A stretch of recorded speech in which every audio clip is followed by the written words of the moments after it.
அனைத்து இந்திய அண்ணா திராவிட முன்னேற்ற கழகத்தினுடைய வரலாற்றிலே பொறிக்கப்பட வேண்டிய ஒரு முக்கியமான நிகழ்வாக அமைய போகிறது. ஏனென்றால் இந்த செயற்குழு பொதுக்குழு தான் இன்றைக்கு ஆண்டு கொண்டிருக்கின்ற மக்கள் விரோத அரசு ஸ்டாலின் அரசுக்கு சங்கு ஊத போடுகிற ஒரு பொதுக்குழு.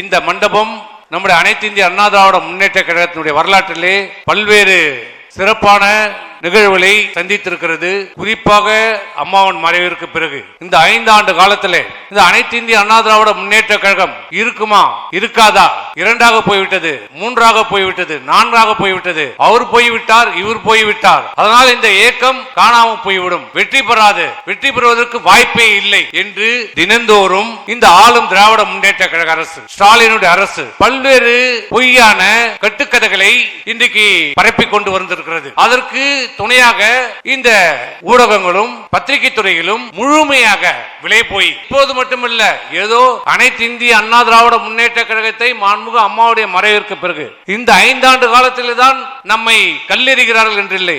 எப்போது அனைத்து இந்திய அண்ணா திராவிட முன்னேற்ற கழகத்தை புரட்சித் தலைவர் எம்ஜிஆர் அவர்கள் தொடங்கினார்களோ அன்றையிலிருந்தே இந்த அனைத்து இந்திய அண்ணா திராவிட முன்னேற்ற கழகத்தை இந்த இயக்கம் வெற்றி பெறுமா, நடிகர் ஆளாள முடியுமா என்று கேட்டவர்கள் தொடர்ந்து அம்மாவை பார்த்து இந்த அம்மா ஆட்சி செய்ய முடியுமா என்று சொன்னவர்கள். அம்மாவின் மறைவிற்கு பிறகு இந்த இயக்கம் இருக்காது, இந்த ஆட்சி இருக்காது, எடப்பாடிக்கு ஆள தெரியுமா, நிர்வாகம் தெரியுமா என்று கேட்டவர்கள் மத்தியிலே 4.5 ஆண்டு காலம் சிறப்பான ஒரு ஆட்சியை ஏழை மக்களுடைய மனநிலையை புரிந்து, விவசாயிகளுடைய மனநிலையை புரிந்து, அனைத்து தரப்பு மக்களுடைய மனநிலையை புரிந்து ஆட்சி செய்த ஒரு முதலமைச்சராக, விவசாயியுடைய முதலமைச்சராக, மக்களுடைய முதலமைச்சராக 4 ஆண்டு காலம் சிறப்பாக நிறைவு செய்து காட்டியிருக்கிறது அனைத்து இந்திய அண்ணா திராவிட முன்னேற்ற கழகம்.